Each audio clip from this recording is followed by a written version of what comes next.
नमस्ते एंड अस्सलाम वालेकुम all of you. I hope you all are good. So आज का हमारा जो टॉपिक है वो है वेल्वुलर हार्ट डिजीज़ आज डिस्कस करेंगे। डिसीज़ क्या होती है और ये क्यों काज होती है, ये सब हम इस लेक्चर में डिस्कस करेंगे। आज इंट्रोडक्शन देखते हैं, उसमें वेल्वुलर हार्ट डिजीज़ को देखेंगे। ठीक These है, involve damage or defect in the one or more of the four walls of the heart। जो हार्ट में वॉल्स है जैसे कि बाइकस ट्राइकस पेट बाइकस पेट वॉल्स और उसके अलावा पल्मोनरी वॉल्स, ये क्या करते हैं, ये हेल्प करवाते हैं कि कोई भी अगर ब्लड राइट एट्रियम से राइट वेंट्रिकल में आया है तो फिर वो वापस से रीफ्लो ना हो।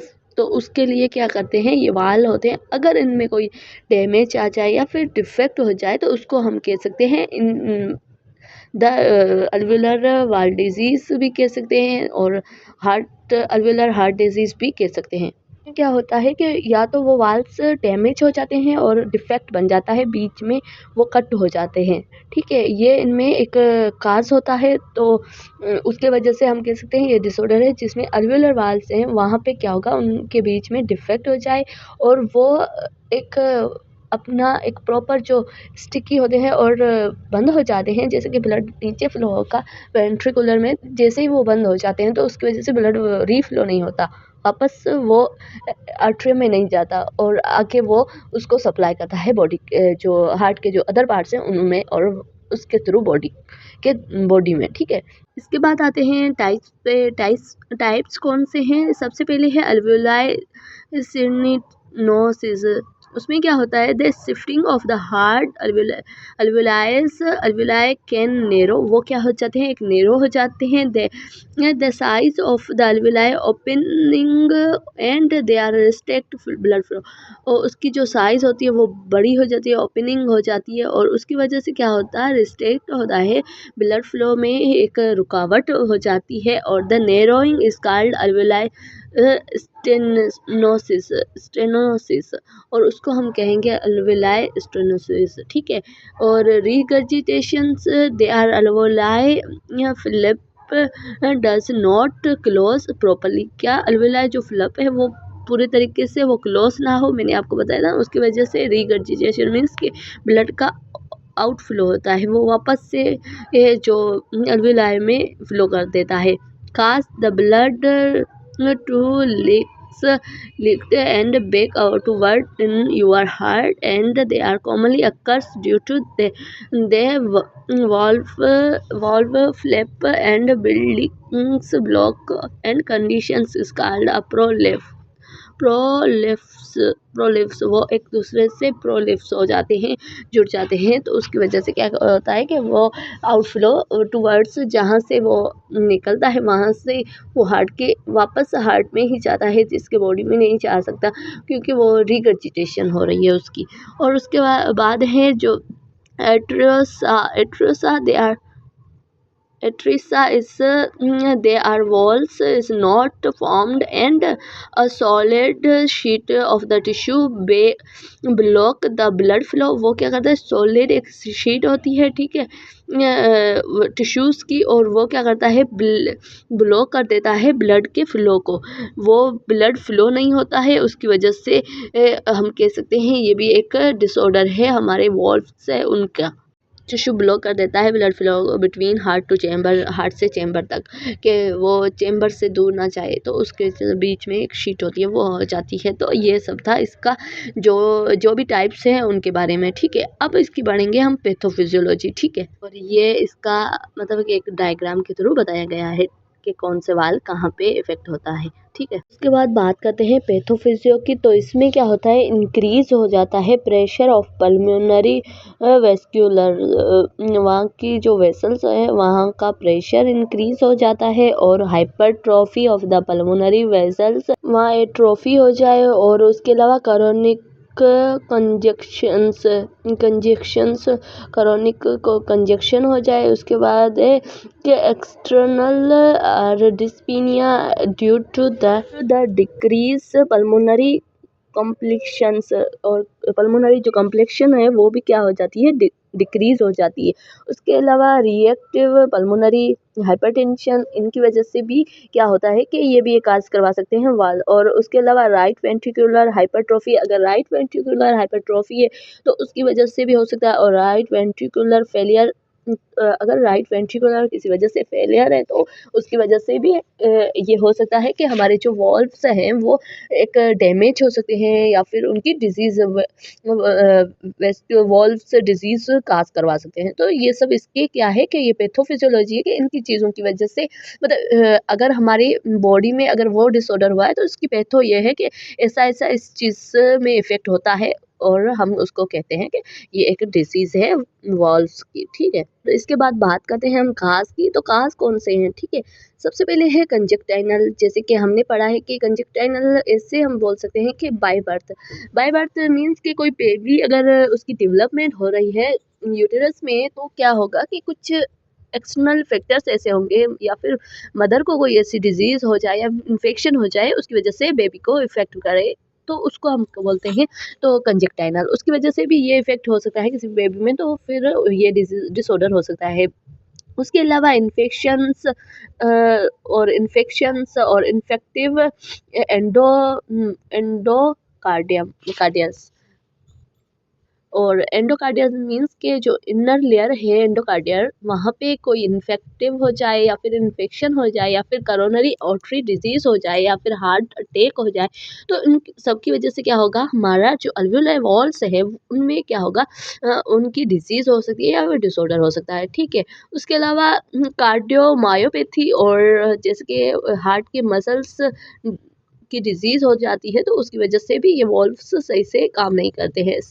और सेफेलस और उसके अलावा हाइपरटेंशन्स या फिर एनोरिज्म्स या फिर कनेक्टिव टिश्यू डिजीज़ या फिर डिसऑर्डर्स, जैसे कि क्या होते हैं कनेक्टिव टिश्यूज़ हमारे जैसे कि मस्कुलर ऑर्गन है तो टिश्यूज़ मिलके एक मसल्स को बिल्ड करते हैं, तो वहाँ के अगर उनमें कोई वीकनेस हो जाती है तो ये, और उसके अलावा ये सब डिसीज़ है जैसे कि हार्ट अटैक हो गया और मायोपैथी हो गई, तो इनकी वजह से क्या होगा, तो ये काज़ करवाती है अल्वेओलार हार्ट डिसऑर्डर को, ठीक है, अल्वेओलार हार्ट डिसऑर्डर को। क्योंकि हमें पता है कि ये सब इफ़ेक्ट करती है हमारी आर्टरीज़ पे, वेन्स पे प्रेशर बढ़ता है और उसकी वजह से ये भी एक काज़ हो सकते हैं डिजीज़, ये सब अल्वेओलार हार्ट डिसऑर्डर के, ठीक है। उसके बाद बात करते हैं हम साइन और सिम्पटम्स की, तो वर्शिंग साउंड मतलब हार्ट में आएंगे जिसके मरमर वो साउंड हमारे हार्ट में सुनाई देंगे, ठीक है।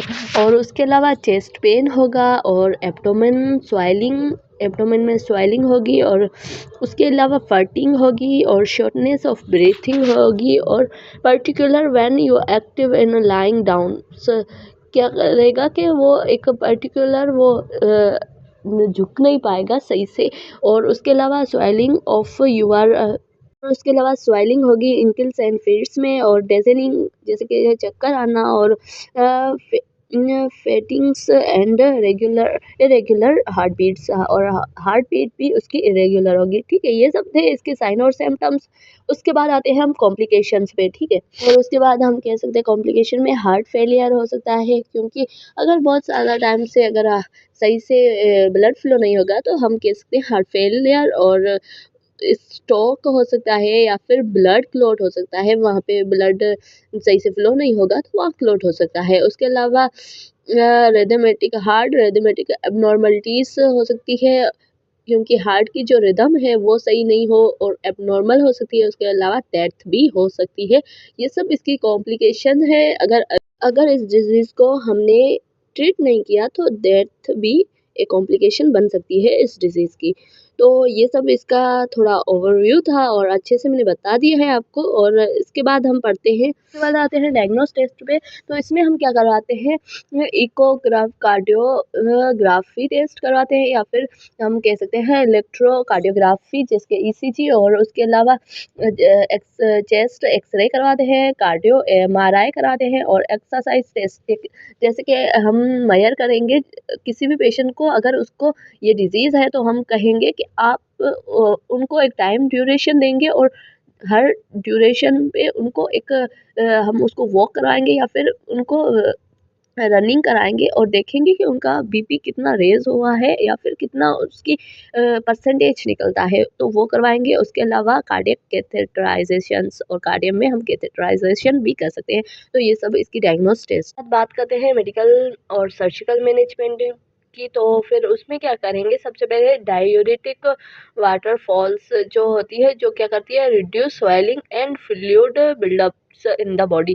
डायूरेटिक हमारी जो ड्रग्स होती है, वो हमारे जो एक्स्ट्रा जो भी फ्लूइड होता है हमारी बॉडी में, उसको यूरिन के थ्रू ड्रेन कर देती है, निकाल देती है। उसके अलावा ब्लड थिनर देंगे, जैसे कि ब्लड थिनर आपको पता होगा है हेपरिन्स, ये सब।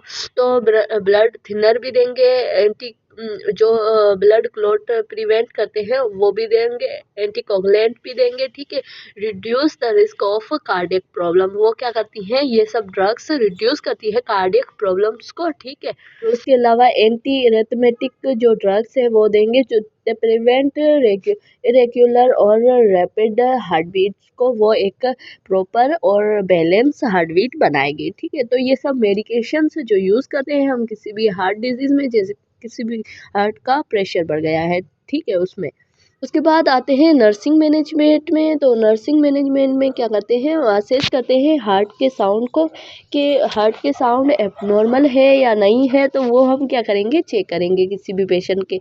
उसके अलावा मॉनिटर करेंगे उसका इनपुट और आउटपुट, इनटेक और आउटपुट के, वो कितना पानी पी रहा है और उसका जो वापस एक्सक्रिएट वो कितना कर रहा है, तो वो हम चेक करेंगे। उसके अलावा प्रोवाइड बेड रेस्ट, किसी पेशेंट को अगर ये डिजीज़ है तो हम उसको प्रोवाइड करेंगे बेस्ट बेड रेस्ट, और administrate medication as a prescribe, जो भी मेडिकेशंस उसको डॉक्टर ने प्रिस्क्राइब की है तो वो नर्सिस का काम होता है टाइम टू देना, ठीक है। Assess the high risk patients, अगर कोई ऐसे पेशेंट है जो हाई रिस्क पे है तो उनको हम असेस करेंगे, उनको देखेंगे कि इनमें कौन सी ऐसी कॉम्प्लिकेशंस है और क्यों इनके जो हार्ट का रिस्क कैसे है, तो वो सब हम देखेंगे, ठीक है, मॉनिटर करेंगे। और उसके अलावा assess history of smoking and alcoholism, अगर कोई पेशेंट स्मोकिंग करता है या फिर अल्कोहल इनटेक करता है तो उसको भी हम असेस करेंगे। उसके अलावा मॉनिटर लैब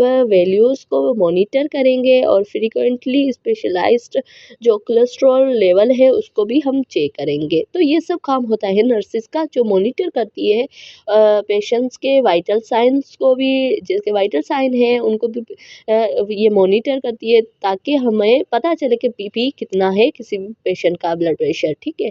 और instant they avoid high fat and oil rich diet, अगर ऑयल रिच डाइट और हाई फैट ले रहा है तो उससे अवॉइड करवाएंगे पेशेंट को। Assess the symptoms of heart failure, हम उसके जो भी हार्ट फेलियर के सिम्टम्स होंगे उसको असेस करेंगे, डिक्रीज करेंगे कार्डियक आउटपुट को, अगर उसका डिक्रीज कार्डियक आउटपुट है इंक्लूडिंग डेमोस्टेट क्वालिटी से, तो वो भी देखेंगे। और पेरिफेरल जो पल्स है और कोल्ड स्किन और extremities increase respirations, increase respiration, increase heart rate, और neck veins and distensions and present of oedema. क्या होता है कि वहाँ हमारा जो वाइटल साइन है वो भी चेंज हो जाते हैं, जैसे कि हार्ट रेट बढ़ जाएगी, रेस्पिरेशन बढ़ जाएगी। उसके अलावा जो हमारे पेरिफेरी है, जो लोअर एरियाज है, वहाँ पे क्या होगा, एडिमा काज हो सकता है, क्योंकि फ्लूइड बढ़ने की वजह से। इसलिए हम आउटपुट को भी देखते हैं इसके।